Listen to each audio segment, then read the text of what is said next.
సకాలంలో వర్షాలు పడడం వల్ల భగవంతుని ఆశీస్సులతో ఈరోజు మేము ఈ రాష్ట్రంలో ప్రజాపాలన అందిస్తూ ఉన్నాం.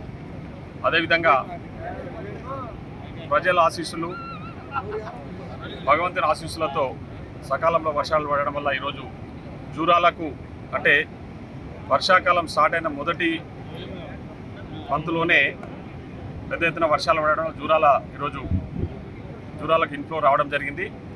దాంట్లో భాగంగా ఈరోజు జూరాల నుంచి ఏదైతే కాంగ్రెస్ ప్రభుత్వంలో మేము ఏదైతే లిఫ్ట్ ఏర్పాటు చేసినామో ఇక్కడ ఉంద్యాల నుంచి కోయిల్సారకు నీళ్లు తరలించే లిఫ్ట్ ఇరిగేషన్ ప్రాజెక్ట్ ఏదైతే ఉందో ఆ లిఫ్ట్ను ఈరోజు ఆ లిఫ్ట్కి సంబంధించిన మోటార్లను ఈరోజు నేను నాతో పాటు గౌరవ శాసనసభ్యులు మక్తల్ శ్రీ వాకిటి శ్రీహరి గారు, అదేవిధంగా జెడ్పీ చైర్పర్సన్ శ్రీమతి స్వర్ణ సుధాకర్ రెడ్డి గారు తదితర మిత్రులందరూ కూడా ఇక్కడికి వచ్చి ఇప్పుడే మోటార్లను ఆన్ చేసి కోయిల్ సాగర్కు నీళ్లు వదలడం జరిగింది.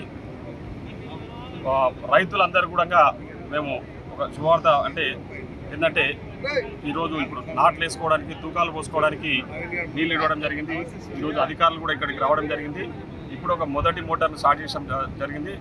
2-3 రోజుల రెండో మోటార్ను కూడా ఆన్ చేసి త్వరలోనే 2 పైపులను కూడా అందుబాటులోకి తీసుకొచ్చి కోయిల్ సార్ను పూర్తి స్థాయిలో నీటి మట్టం తీసుకొచ్చి మళ్ళీ అక్కడి నుంచి రైతులకు నీళ్ళు అందించడానికి ఈ కార్యక్రమాన్ని చెప్పడం జరిగింది. కాబట్టి ఈ సందర్భంగా ప్రజలందరూ కూడా శుభాకాంక్షలు తెలియజేస్తారు. ఆ ప్రభుత్వానికి ఆలోచన విధానం, రైతుల పట్ల ఉన్నటువంటి ధ్యాస ఉంది కాబట్టి ప్రకృతి కూడా ప్రభుత్వానికి సహకరించి, ముఖ్యమంత్రి రేవంత్ రెడ్డి గారికి సహకరించి వర్షాలు కూడా వచ్చే సమయానికంటే ఒక 15 రోజులు ముందే రావటం శుభసూచకంగా భావిస్తా ఉన్నా. కృష్ణా బెల్ట్లో మొట్టమొదటి పంప్ హౌస్ స్టార్ట్ చేయడం ఉదయం గోపులపురం దగ్గర ఇప్పుడు ఇక్కడ స్టార్ట్ చేస్తా ఉన్నాం. ప్రతి రైతు ముఖంలో ఆనందం చూద్దామనేటువంటి ఒక కళను రేవంత్ రెడ్డి గారు ప్రకృతి పరంగా ప్రకృతి సహకరించినందుకు, తోడ్పాటు చేసినందుకు ప్రతి రైతు కూడా తూకాలు ఆయన జీవన విధానంలో అతి ముఖ్యమైనటువంటి వ్యవసాయాన్ని ఈరోజు ముందు తీసుకుపోయే విధంగా ఆ వ్యవసాయానికి అనుగుణంగా నీళ్ళని వదిలిపెట్టే కార్యక్రమం తీసుకుంటాం. చాలా అదృష్టవంతులం.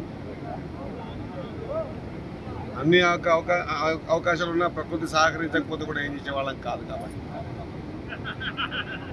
అందుకే గంగమ్మ తల్లికి, ప్రకృతికి, భగవంతునికి కృతజ్ఞతలు తెలియజేస్తా ఉన్నాం. ఈ ప్రభుత్వం ఉన్నన్ని రోజులు ఈ విధంగానే సకల జనులకు కావాల్సినటువంటి వ్యవసాయ యోగ్యమైనటువంటి నీళ్లను ఇదే విధంగా భగవంతుడు మా మీద కనికరించి వచ్చే విధంగా వర్షాలు వచ్చే విధంగా మాకు చూడాలని చెప్పి యాక్చువల్గా మా దగ్గర ఉన్నటువంటి కర్ణాటక ఫ్లో పెరిగి 3 రోజుల తర్వాత అనుకున్నాం, కానీ రాత్రి జూరాల్లో 531 వరకు తీసుకొచ్చిండ్రు. మాకు కూడా 531కే ఉంటుంది గోపులాపూర్, కాబట్టి ఉదయం స్టార్ట్ చేయడం జరిగింది. కాబట్టి ప్రభుత్వం తీసుకున్న ప్రతి నిర్ణయానికి ప్రకృతి సహకరిస్తూ ఉంది. మొట్టమొదటిసారి రాష్ట్రంలో నిన్నటి తారీఖున 12వ తారీఖు రోజు స్కూల్స్ ఓపెన్ అయితే గతంలో మనం చాలా చూసాం. ఎక్కడ కూడా స్కూల్ బట్టలు కానివ్వండి, బుక్స్ కానివ్వండి 15 ఆగస్టు తర్వాతనో 4 నెలల తర్వాత ఇచ్చే కార్యక్రమం. కానీ ముఖ్యమంత్రి గారికి ఒక ఆలోచన విధానం ఉంది కాబట్టి కాంట్రాక్టర్లకు ఇవ్వకుండా మహిళా సంఘాలకు ఇచ్చి ప్రతి స్కూల్లో కూడా యావత్ తెలంగాణలో ప్రతి స్కూల్లో కూడా నిన్నటి రోజే బట్టలు ఇవ్వడం జరిగింది. నిన్నటి రోజే మొదటి రోజే బుక్స్ కూడా ఇవ్వడం జరిగిందన్నమాట గుర్తు చేస్తా ఉన్నా. దీని పట్ల మేము చెప్పే వివరణ ఏంటంటే ప్రభుత్వానికి ప్రజాస్వామ్యం పట్ల లేదా ప్రజల ఆలోచన విధానం పట్ల ప్రజల అవసరాల పట్ల చిత్తశుద్ధి ఉందన్నమాట మరొకసారి తెలియజేసుకుంటూ భగవంతునికి, ప్రకృతికి మా అందరి తరఫున కృతజ్ఞతలు తెలియజేస్తా ఉన్నాం. ప్రతిసారి ఈ విధంగానే నీళ్ళు ఇచ్చి రైతుల ముఖాల్లో సంతోషం చూసే విధంగా భగవంతుని కనకరించాలని కోరుకుంటున్నాం. మరిన్ని వీడియోస్ కోసం ఛానల్ ని సబ్స్క్రైబ్ చేయండి. లేటెస్ట్ అప్డేట్స్ కోసం వాట్సాప్ ఛానల్ ని ఫాలో చేయండి. అండ్ లింక్ డిస్క్రిప్షన్ లో ఉంది.